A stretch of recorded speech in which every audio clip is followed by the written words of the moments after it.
गेले 4 दिवस शिरोळ तालुक्यातील पूरस्थिती हळूहळू गंभीर होत चालली आहे. 2005 पासून शिरोळ तालुक्यातील जनतेनं महापुराचा मोठा धसका घेतलाय. 2019ला तर तालुक्यात महाप्रलय आला होता. बघता बघता राणाराणात घुसलेलं पाणी गावची वेस ओलांडून घरात शिरलं. तसं लोक जीव वाचवण्यासाठी सैरावैरा पळत सुटले. मुले, वृद्ध व्यक्तींना सोबत घेऊन लोक दाही दिशांना धावत होते. पण बऱ्याच शेतकऱ्यांचा जीव जनावरात अडकला होता. जनावरांना सोडून जाणं त्यांच्या जीवावर आलं होतं. मग तो घरातील लोकांना सांगतो, मी मागं राहतो, तुम्ही म्हातारी आणि पोरासनी घेऊन सुरक्षित ठिकाणी जावा. अशा संकटाच्या वेळी सुरक्षित ठिकाण सापडणं म्हणजे अत्यंत कठीण गोष्ट. गेली अनेक वर्षे महापुरात शिरोळ तालुक्यातील शेतकरी आणि जनता हा वेदनादायक अनुभव घेते.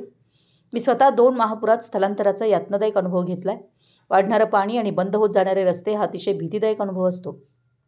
जीव मुठीत धरून धावणे या वाक्यप्रचारातील भीषणता अनुभवायची असेल तर या काळात रस्त्यावरून सैरभैर धावणाऱ्या शेतकऱ्यांकडे बघावं. आधीच आर्थिकदृष्ट्या मेटाकुटीला आलेल्या शेतकऱ्यांची अवस्था केविलवाणी झाली आहे. गेले 3 दिवस बघतोय लोक स्वतःच्या सोयीनं गाव सोडून सुरक्षित ठिकाणी आश्रय घेत आहेत. शिरोळ तालुक्यात विशेषतः कुरुंदवाडच्या आसपासची खेडी खोलगट भागात वसली आहेत. त्यामुळे मागील अनुभवाचा धसका घेऊन लोकांनी घरं सोडायला सुरुवात केली आहे. ज्यांच्याकडे जनावरं नाहीत ते भाग्यवान. ते पसारा उंच ठिकाणी ठेवून कुटुंबासह गाव सोडत आहेत. पण गेल्या 3 भीषण महापुरात गुरुदत्त कारखान्याच्या मदतीनं सुखद आधार घेतलेली पावलं आता जनावरांसह छावणीकडे वळत आहेत. पुराची गंभीर होणारी परिस्थिती बघून श्री गुरुदत्त कारखान्याचे चेअरमन माधवराव घाटगे आणि कार्यकारी संचालक राहुल घाटगे यांनी तातडीनं या भागातील स्थलांतरित होणाऱ्या जनतेसाठी मदत छावणी उभी केली आहे. 2019 साली 5,000 जनावरांसह शेतकऱ्यांनी कारखान्याच्या आवारात उभ्या केलेल्या मदत छावण्यांमध्ये आश्रय घेतला होता. आताही श्री गुरुदत्त कारखान्याने आपत्तीत सापडलेल्या गरजूंच्या मदतीसाठी आपलं फाटक 24 तास उघडं ठेवलं आहे. अनेक लोक कालपासून जनावरांसह मदत छावण्यामध्ये दाखल होत आहेत. शेतकरी, शेतमजूर, सर्वसामान्य जनता यांच्या खाण्यापिण्याची आणि राहण्याची सोय कारखान्याने केली आहे. पहिल्या 1-2 पुरामध्ये शेतकरी पै पाहुण्यांकडे गेले, पण आता त्यांना सारखं पाहुण्यांकडे जायला संकोच वाटतोय. जनावरांसह पाहुण्यांच्या दाराला जायला नको वाटतं. अशावेळी शासनाच्या मदतीची कसलीही अपेक्षा न ठेवता स्वतःच्या खिशातील पैशानं घाटगे कुटुंबियांनी उभ्या केलेल्या मदत केंद्रात शेतकरी स्थलांतरित होत आहेत. खरोखर स्थलांतर करणं हा यातनामय अनुभव असतो.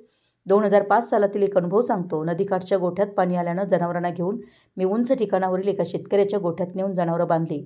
त्या मोठ्या गोठ्यात त्या शेतकऱ्याची एकच म्हैस होती, पण वाढतं पाणी आणि रस्ते बंद होत आहेत हे पाहून ते कुटुंब गाव सोडून चाललं. पण जाताना त्या कुटुंबातील नवरा बायकोचे पाय आणि मन झाड झालं होतं. मला तो शेतकरी म्हणाला, जास्त पाणी आलं तर म्हशीच्या गळ्यातलं दावं कापून टाका. अक्षरशः डोळ्यातून अश्रू गाळत तो शेतकरी घर सोडून पाहुण्याच्या गावी निघून गेला. सुदैवानं पाणी गोठ्याजवळ येऊन थांबलं. कालपासून शेकडो शेतकरी पाणावलेल्या डोळ्यांनी श्री गुरुदत्त कारखान्यावर दाखल होत आहेत. न्यूज चॅनेलवरील हे दृश्य बघून मन गहिवरून आलं. खरोखर घाटगे कुटुंबियांच्या दातृत्वाला तोड नाही. श्री गुरुदत्त कारखाना शब्दशः शेतकऱ्यांच्या सुखदुःखात समरस झालाय. मराठी यस न्यूजसाठी शिरोळहून दिलीप मानगावे.